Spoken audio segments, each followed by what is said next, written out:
As we welcome you back to Newsmax Prime, we can report to you that earlier today, a judge declared a mistrial in the case against one of the police officers charged with manslaughter following the death of Freddie Gray.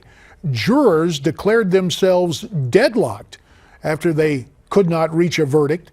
You'll recall Gray's death sparked weeks of protests in Baltimore, and now that troubled city's mayor is calling for calm and for respect of the judicial system.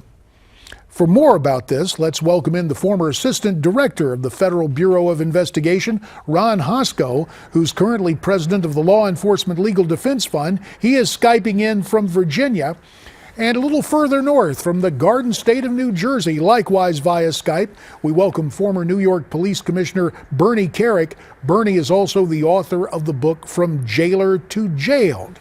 And gentlemen, we very much appreciate your time. Ron, first to you, your reaction to this mistrial in Baltimore. JD, I would echo the mayor's calls for calm and for deliberation. I think we as citizens have to respect the criminal justice process. This was part of it. We have to respect the fact that 12 jurors plus alternates sat in a courtroom and listened to all the evidence, deliberated on it in good faith, presumably came into that courtroom with a clear-headed and unbiased mind, and did their job as citizens, and that we should respect that. I also think this should maybe chill Marilyn Mosby's posture moving forward, because this may be this first step in the unraveling of this case. Bernie, we just heard Ron use the word chill. Doesn't seem like things really ever calmed down in Baltimore in the wake of all this coming down. We had those horrific race riots in the city. Do you expect the charm city to remain calm in the wake of this mistrial? Well, you know what, JD, I would hope that people realize what Ron just said. The process is taking course. The process, you know, people want justice. They call for justice. No justice, no peace, and all that nonsense that's out there. The reality is this is a part of the justice system. And, you know, we have to let it play out. And I think Ron brought up a really good point, how Mosby's going to react going forward. You know, in this case, and specifically this trial, we heard that she was going to put a witness on the stand that was in that van with Freddie Gray. They never produced that witness, to my understanding. You know, what was the case really like? You know, why was there a mistrial?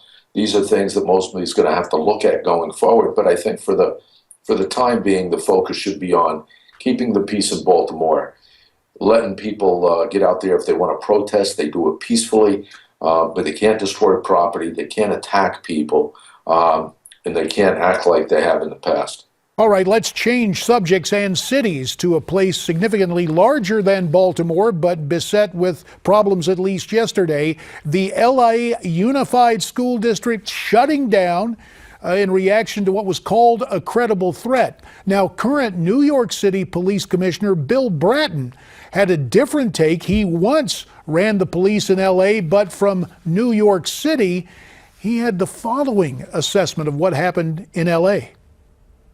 LA is a huge school system, 600 square mile school system, and to disrupt the daily schedules of 500,000 school children, their parents, daycare, buses, based on an anonymous email without consultation, if in fact consultation did not occur with law enforcement authorities, I think it was a significant overreaction.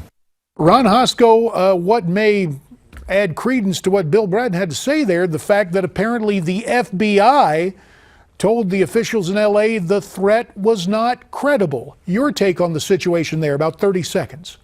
JD, the FBI has a well-defined threat assessment process. It's been in place for years. They look at a number of factors, and if the FBI came back and LA authorities had that assessment in hand, then I would agree with Bill Bratton that this was an overreaction and probably a very costly one. Bernie Kerik, post 9/11 in New York City, where you were as commissioner, a lot of people on the edge of their seats concerned. L.A. next door to San Bernardino. In retrospect, did L.A. make the right decision, or do you share Bill Bratton's criticism of the City of Angels? 30 seconds. You know what? I'd have to agree with Bratton. Look, in the aftermath of 9/11, I think between September 11th and September 26th, we had in excess of 850 bomb threats. 850. And if we responded to everyone in the same manner that LA did, we'd have had to shut down 3/4 of New York City.